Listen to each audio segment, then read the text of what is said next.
Red India TV, हर खबर सच्चाई। 3 दिवसात शिक्षक द्या अन्यथा चक्काजाम आंदोलन करू असे गावकऱ्यांची मागणी। सिरोंचा तालुक्यांतर्गत येणाऱ्या रंगयापल्ली येथील जिल्हा परिषदेच्या शाळेत इयत्ता 1ली ते 8वी पर्यंतची वर्ग आहेत।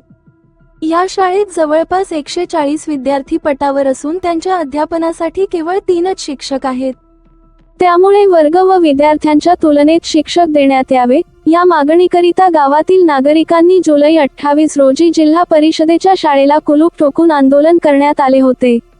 आज दिनांक जुलै 31 रोजी गटशिक्षणाधिकारी यांनी रंगयापल्ली जिल्हा परिषद शाळेला भेट देऊन येत्या 1 महिन्यात नियमित शिक्षक रंगयापल्ली जिल्हा परिषद शाळेला देऊ असे आश्वासन दिले। मात्र गावकऱ्यांनी 3 दिवसात शिक्षक आले नसेल तर सिरोंचा आलापल्ली राष्ट्रीय महामार्गावर चक्काजाम आंदोलन करण्याचा इशारा दिला आहे।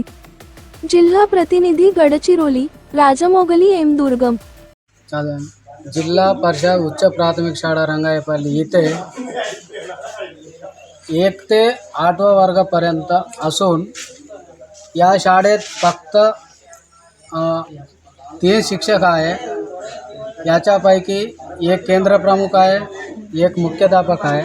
उरलेला 1 शिक्षक 1 ते 8वा वर्ग सांभाळत नाही म्हणून नाही का आम्ही शिक्षकांचा मागणी केलं होतं, तरी पण 8 दिवस झाले। आतापर्यंत त्यांचा 28/7/2000 पर्यंत त्यांना मुदत दिले होते, तरी पण नाही का त्यांनी शिक्षकांच्या नियुक्ती न केल्यामुळे आम्ही तालाटोको आंदोलन केलं होतं। तालाटोको आंदोलन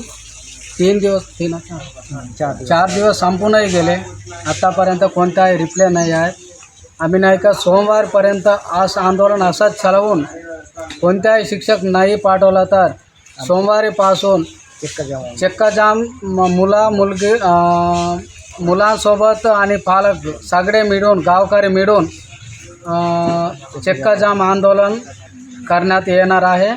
याच्या नोंद नाही का गव्हर्नमेंट नाही का आपला जिल्हा परिषद पंचायत समितीचा अधिकारी जे कोणी असो त्यांनी नोंद घ्यावी अशी गावकऱ्यांचा, पालकांचा आणि विद्यार्थ्यांचा मागणी आहे।